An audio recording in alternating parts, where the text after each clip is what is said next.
அன்புக்குரியவர்களே, என் அருமை சகோதர சகோதரிகளே, உங்கள் யாருக்கு அன்பின் வணக்கத்தை நான் உரித்தாக்கி கொண்டு என் மனைவி சரசிலாவுடைய பிறப்பு வளர்ப்பு வாழ்வை குறித்து உங்கள் மத்தியில் பகிர்ந்து கொள்ள ஆசைப்படுகிறேன். பெரியசாமி சிரோர்மணி அவர்களுக்கு பிறந்த 5வது மகள் தான் என்னுடைய மனைவி பி. சரசலீலா. மகிமைக்குள்ளாக மறைந்தார்கள். அவருடைய வாழ்க்கையின் சரித்திரத்தை உங்கள் மத்தியில் சொல்லிக்கொள்ள ஆசைப்படுகின்றேன். என்னுடைய மனைவியினுடைய பிறப்பானது மைசூரால் அருகில் உள்ள மெட்டர்னிட்டி மருத்துவமனையில் பிறந்தார்கள். இன்று அது ஒரு ஆலயமாக மாறியிருக்கிறது. இந்த இடம்தான் அவர்கள் பிறந்த இடம். ஆனால் இந்த இடத்தில் இருந்து அவர்கள் கருமாரி லைனிலே வாழ்ந்தார்கள். இவ்வழியாக கடந்து கருமாரி லைன் என்ற இடத்திலே அவர்கள் வாழ்ந்து 10 மக்களாக வைத்து வாழ்ந்தவர்கள். அந்த இல்லம்தான் இந்த இல்லமாக காணப்படுகிறது. இவ்வழியாக கடந்து அவர்கள் சென்று அப்ஸ்டேட் கோட்ரஸ்ல எல்லாம் படிகளை ஏறி பாலை கொடுத்து திரும்பி வருகின்ற பொழுது அங்கே இருக்கிற கொய்யா பழங்களை அறுத்து கொண்டு வந்து தன் சகோதர சகோதரிகளுக்கு கொடுத்து இதை வாங்கி தின்னுங்கள் என்று சொல்லி, இந்த பெண் எவ்வளவு கருத்தான பெண் என்று சொல்லி அந்த பிள்ளையை அந்த நாளிலே வாத்திருக்கிறார்கள். செல்லப்பா பள்ளிக்கு வருவது, இதுதான் அவர்கள் படித்த பள்ளி. பிரைமரி பள்ளி வரைக்குமாக செல்லப்பா பள்ளியிலே அவர்கள் பயின்றார்கள். அந்த பள்ளி ஆனது நல்ல ஒரு கல்வி கற்கக்கூடிய பள்ளியாக செல்லப்பாவுடைய சிலை வைக்கப்பட்டிருக்கிறது. என அந்த பள்ளியிலே தான் என்னுடைய மனைவி பி. சரசலீலா அவர்கள் சென்றார்கள். அதன் பிறகு மைசூர்மன் ஹைஸ்கூலை சேர்ந்த பிறகு தான் புதிய சேட்னிலே இந்த வீட்டிலே அவர்கள் வாழ்ந்தார்கள். இந்த வீட்டிலே அவள் குடும்பமாய் அங்கு வாழ்கின்ற பொழுது அந்த பாலை கொண்டு போய் பால் டேரியிலே கொடுப்பார்கள். இவ்வழியாக அந்த பிரிட்ஜு மேலே கடந்து சென்று அந்த இடத்திலே பாலை விநியோகம் செய்துட்டு வருவார்கள். இந்த மைசூர்மன் ஹைஸ்கூலில் தான் அவர்கள் 8வது 9வது 10வது வரைக்குமாக அங்கு படித்தார்கள். அந்த கிராமத்திலே தான் அவர்கள் போய் சேர்ந்தார்கள். அவர் தகப்பனார் கட்டின அந்த ஆலயம், அந்த கோடாரப்பள்ளி கிராமத்திலே அவர்கள் வாழ்ந்த வீடு தான் இந்த வீடு. இந்த வீடு அவர்கள் வாழ்ந்தது இவ்வழியாக கடந்து பொன்னையிலிருந்து கோடாரப்பள்ளிக்கு அவர்கள் செல்லுகிற வழி.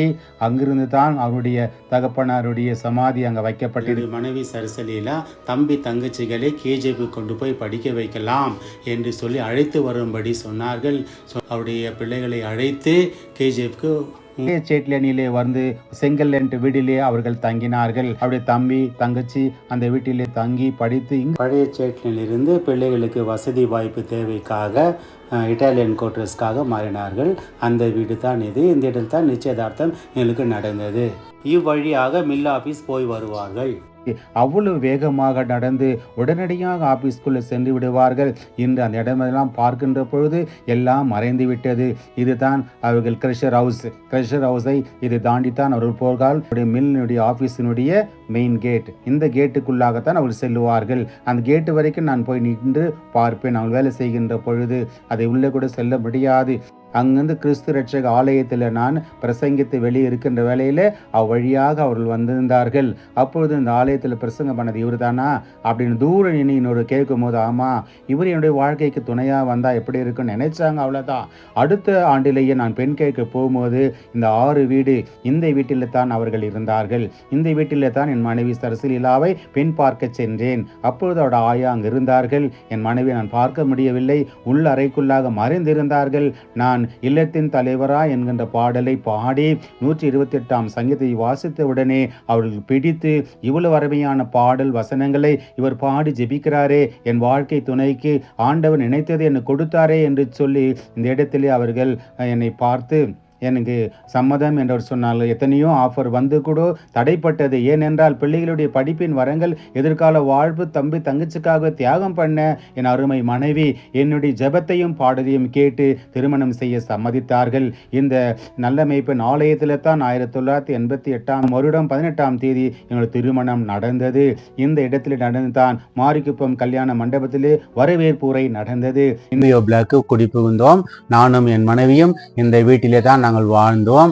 எங்கள் வீட்டில் 8 பேர் இருந்தோம். அவர்களோடு ஐக்கியப்பட்டு ஒருமனப்பட்டு எல்லா ஒத்துழைப்பு தந்து என் மனைவி வாழ்ந்தால். இந்த இடத்துல சகல வசதிகள் இல்லாது இருந்த போதும் கூட எங்களோடு வாழ்ந்த வீடு தான். தகப்பனாரும் மறித்தார். என் உடன் பிறந்த சகோதர சகோதரிகளுக்கும் திருமணங்கள் சீரும் சிறப்புமாக இருவருமாக சேர்ந்து முடித்தோம். என்னுடைய மகனும் இந்த இடத்துல பிறந்தார். பிறகு நாங்கள் கர்னலின் கோட்ரஸ்க்கு சென்றோம். அந்த இடத்திலே என் மகள் லாவண்யா பிறந்தார். மில் ஆபீஸில் இருந்து பீஜ்வல் மருத்துவமனைக்கு மாற்றப்பட்டார்கள்.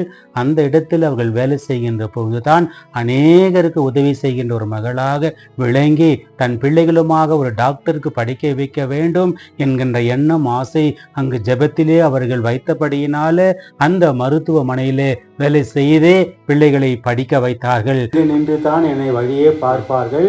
கையாட்டின உடனே அங்கிருந்து இறங்கி வந்து என்னோட பஸ்ஸில் ஏறி வருவார்கள். என்னுடைய மகனும் மகளும் பிறந்த இடம் இதுதான். இந்த இடத்துல தான் என் பிள்ளைகளுக்கு 2 பேரும் சிசேரியன் படிக்கப்பட்டு அந்த இடத்துல தான் எடுக்கப்பட்டது.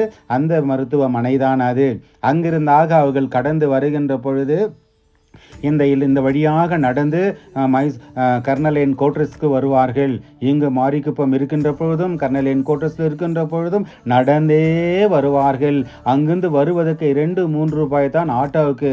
ஆனாலும் அதை கொடுக்க கூட வேண்டாம் என்று கோட்ரஸில் இதுதான் நாங்கள் வாழ்ந்த வீடு. என்னுடைய மனைவியின் பேரிலே இந்த வீடு போடப்பட்டு அந்த வீட்டிலே தான் நாங்கள் கூட்டு குடும்பமாக வாழ்ந்தோம். ஏறக்குறைய நாங்கள் 15 பேராக இந்த வீட்டிலே நாங்கள் வாழ்ந்தோம். என் சகோதரர்கள், என் சகோதரிகள், என்னுடைய பிள்ளைகள், என் குடும்பம், என் தாய் எல்லாம் அந்த இடத்திலே ஒரு குடும்பம் நன்றாக வாழ்ந்து பிள்ளைகளை படிக்க வைக்க வளர்க்க வந்தோம். இவ்வழியாக தடதடா வழி என்று சொல்லுவார்கள். இவ்வழியாக கடந்து நாங்கள் பீஷாப்புக்கு போவதும் வருவதுமாக இருந்தது.